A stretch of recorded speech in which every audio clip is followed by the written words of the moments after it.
Olá pessoal, tudo bem com vocês?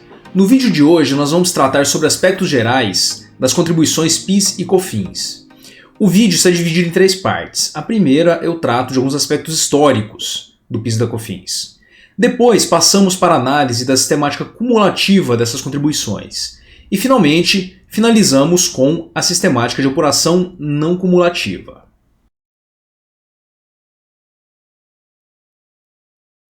Em 1970, com as leis complementares 7 e 8, foram criadas as contribuições para o PIS e para o PASEP. O PIS era o Programa de Integração Social e o PASEP era o Programa de Formação do Patrimônio do Servidor Público. E são essas duas contribuições que têm como origem o que hoje temos de contribuição para o PIS e para o COFINS. Essas contribuições elas tinham por objetivo a criação de um patrimônio individual para cada trabalhador. E o seu objetivo era que esses trabalhadores, sejam trabalhadores da iniciativa privada ou do serviço público, pudessem ter um dinheiro para comprar uma casa, para poderem se casar ou até mesmo visando uma base financeira para a sua aposentadoria. A sistemática de apuração dessas duas contribuições eram distintas e, em relação ao PIS, tanto a União quanto as empresas tinham que realizar o pagamento.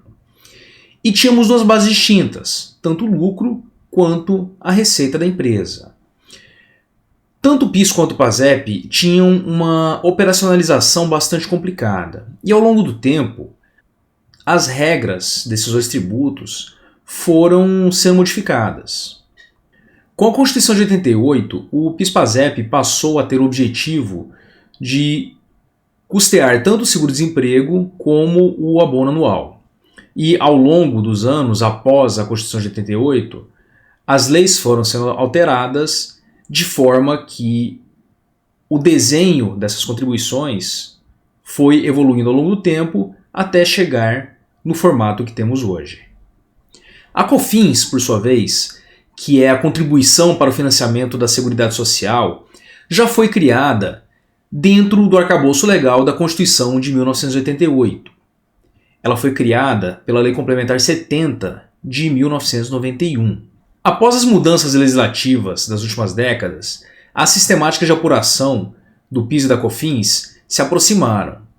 Hoje, ambas as contribuições são apuradas ou pela sistemática cumulativa ou pela sistemática não cumulativa. E, para algumas situações específicas, a tributação ela é monofásica, ou seja, incide só em um determinado momento da cadeia de produção. Antes de começarmos a discutir a cobrança do PIS/COFINS no regime cumulativo, é importante que vocês entendam que a regulação tanto do PIS/PASEP quanto da COFINS estão por vários instrumentos normativos diversos. E aqui eu faço referência para o PIS/PASEP, a Lei 9.715 de 98, a Lei 9.718 de 98, a Medida Provisória número 2.158/35 de 2001, a Lei 10.637 de 2002 e a Lei 12.973 de 2014. Já em relação ao COFINS, faço referência à Lei Complementar 70 de 1991, a Lei 9.718 de 1998, a Medida Provisória 2.158/35 de 2001, a Lei 10.833 de 2003 e, finalmente, a Lei 12.973 de 2014. Então são vários os instrumentos normativos que precisam ser conhecidos para conseguirmos entender como é o funcionamento da cobrança do PIS e da COFINS. Mas para quem está começando a ter contato com esses tributos, é interessante também o conhecimento da Instrução Normativa da Receita Federal número 1911 de 2019, que é a instrução normativa que regula como a Receita enxerga a cobrança do PIS e da COFINS. Esse documento ele é bastante sistematizado, ele facilita a compreensão de como é a operação desses dois tributos, porém é necessário que a pessoa que esteja lidando com esse instrumento normativo tome um pouco de cuidado. Porque além de conhecer esse instrumento normativo, Também é importante que o intérprete conheça a legislação, as leis que eu acabei de mencionar, e também as decisões dos tribunais relacionadas a assuntos relativos a PIS e COFINS. E a discussão de PIS e COFINS ela é bastante ampla. Nós não vamos adentrar em temas específicos sobre essas decisões nesse vídeo de hoje, porém é importante que vocês saibam que são tributos de uma complexidade bastante elevada. Com isso, podemos passar a nossa discussão da sistemática de cobrança do PIS e COFINS de maneira cumulativa. Inicialmente, precisamos entender que a aplicação do regime cumulativo do PIS e da COFINS está relacionado ao regime de apuração do imposto sobre a renda da pessoa jurídica. Se estamos diante de uma sistemática de apuração de lucro presumido ou de lucro arbitrado, haverá aqui a incidência do PIS e da COFINS de maneira cumulativa. É isso que está previsto na legislação tanto do PIS quanto da COFINS. Porém, além do caso de lucro presumido ou lucro arbitrado, algumas pessoas jurídicas também estarão obrigadas a recolher o PIS e COFINS de maneira cumulativa, como por exemplo, bancos, cooperativas de crédito, outras cooperativas, entre vários outros entes elencados na legislação. E aqui eu faço referência aos artigos 118 e 119 da Instrução Normativa 1911, que trata sobre quais são as pessoas que estão obrigadas à apuração do PIS e da COFINS na sistemática acumulativa. Então, para quem quiser identificar exatamente quem precisa apurar o PIS e a COFINS pela sistemática acumulativa, eu sugiro que olhem para a legislação. Passado esse primeiro ponto, que é a identificação de quem precisa fazer o recolhimento cumulativo, nós passamos ao segundo ponto, que é entender o que seria essa cobrança cumulativa.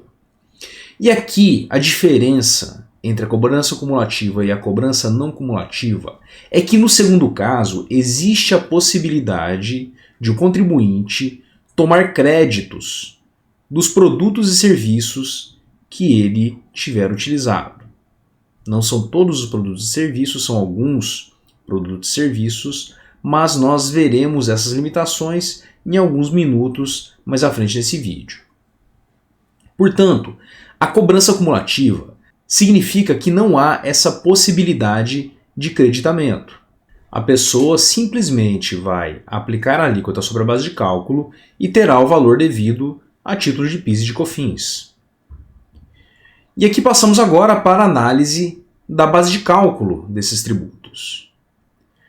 De acordo com o artigo 26 da Instrução Normativa 1911, a base de cálculo para o PIS e COFINS na sistemática de apuração cumulativa é o faturamento. E esse faturamento pode ser entendido como a receita bruta de que trata o artigo 12 do Decreto-Lei 1598. E segundo o artigo 12 do Decreto-Lei 1598, a receita bruta consiste no produto da venda de bens nas operações de conta própria, no preço da prestação de serviços em geral, no resultado auferido nas operações de conta alheia e, finalmente, outras receitas da atividade ou do objeto principal da pessoa jurídica.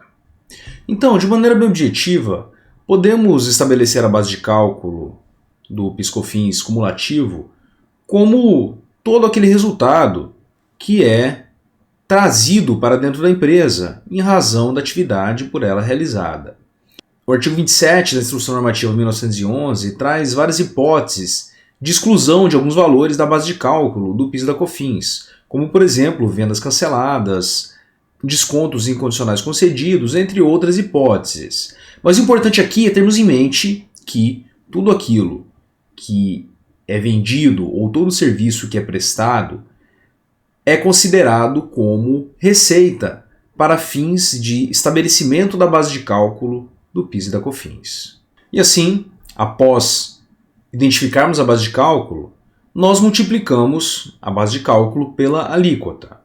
sendo que no regime cumulativo a alíquota do PIS é de 0,65% e a alíquota da COFINS é de 3%, totalizando uma carga tributária de 3,65% sobre a receita bruta. Aqui é importante lembrarmos que nessa sistemática cumulativa haverá essa cobrança de 3,65% em todas as etapas da cadeia. Então, se eu faço uma venda para uma outra empresa e essa empresa revende o produto, haverá cobrança de 3,65% nessas duas etapas, tanto na minha venda quanto na venda posterior. E aqui só um detalhe, essas alíquotas são as alíquotas gerais de PIS e de COFINS. Em algumas outras atividades, as alíquotas serão diferenciadas. Então é importante que vocês consigam identificar qual é a atividade que está sendo realizada e qual a alíquota aplicável para essa atividade específica. O próximo ponto a ser discutido é a apuração do PIS/COFINS na sistemática não cumulativa. E aqui, primeiramente, precisamos identificar quais são as pessoas jurídicas que devem apurar o PIS/COFINS nessa sistemática. E, basicamente, apura PIS/COFINS na sistemática não cumulativa as pessoas jurídicas que não estão enquadradas na sistemática cumulativa. Portanto, pessoas jurídicas que estejam enquadradas no lucro real e não tenham nenhuma outra hipótese de enquadramento na sistemática cumulativa de apuração do PIS/COFINS deverão apurar o PIS e COFINS pela sistemática não cumulativa. E aqui, na sistemática não cumulativa, nós temos duas diferenças principais. A primeira é que a alíquota geral ela é mais alta. Enquanto na sistemática cumulativa a alíquota do PIS era 0,65% e da COFINS de 3%, na sistemática não cumulativa a alíquota do PIS é de 1,65% e da COFINS é de 7,6%, o que totaliza 9,25% de carga tributária sobre a base de cálculo. E a base de cálculo aqui no regime não cumulativo compreende a receita bruta e a totalidade de receitas auferidas pela pessoa jurídica. É possível a realização das exclusões previstas no artigo 27 da Instrução Normativa 1911, mas a alíquota será aplicada sobre a totalidade das receitas obtidas pela pessoa jurídica. Só que a apuração do PIS e COFINS nesse regime não cumulativo não depende tão somente da aplicação da alíquota sobre essa base de cálculo. Nós precisamos seguir para uma segunda etapa, que é a verificação dos créditos existentes. E esses créditos são obtidos com a aquisição de bens e serviços que estão relacionados à atividade da empresa. Então, por exemplo, se eu sou uma empresa comercializadora e compro bens para revenda, eu terei direito ao crédito decorrente da compra que eu realizei. Então, eu aplico 1,65% de PIS e 7,6% de COFINS sobre o valor desse produto que eu comprei para que eu possa identificar o crédito que eu tenho direito. Da mesma forma, se eu compro produtos e serviços para utilização no meu processo produtivo ou no meu processo de prestação de serviços, eu também terei direito ao crédito decorrente desses insumos que serão utilizados. A legislação prevê várias outras hipóteses de creditamento de PIS e COFINS, como por exemplo na aquisição de bens do ativo mobilizado ou intangível que sejam utilizados para a atividade da empresa, ou também em situações onde há o aluguel de um imóvel, entre várias outras hipóteses. Porém, em relação ao creditamento, é importante que se tome muito cuidado para identificar quais são as aquisições que dão efetivamente direito a crédito de PIS e COFINS.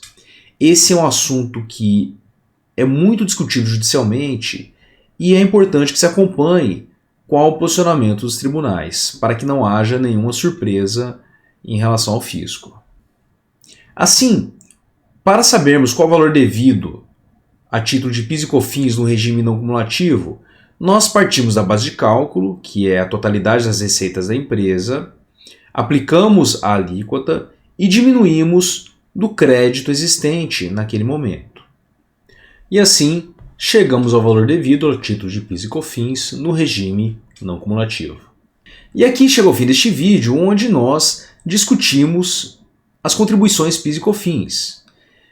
Vimos quais são as pessoas jurídicas que estão submetidas ao regime cumulativo, quais estão submetidas ao regime não cumulativo e a diferença de apuração do PIS e da COFINS nesses dois regimes. Vimos que no regime cumulativo a alíquota ela é menor, porém não há direito de crédito. Já no regime não cumulativo, a alíquota de PIS e de COFINS ela é mais alta, porém são várias as situações que podem gerar direito a crédito, que será utilizado para abater do valor a ser pago a título de PIS e COFINS.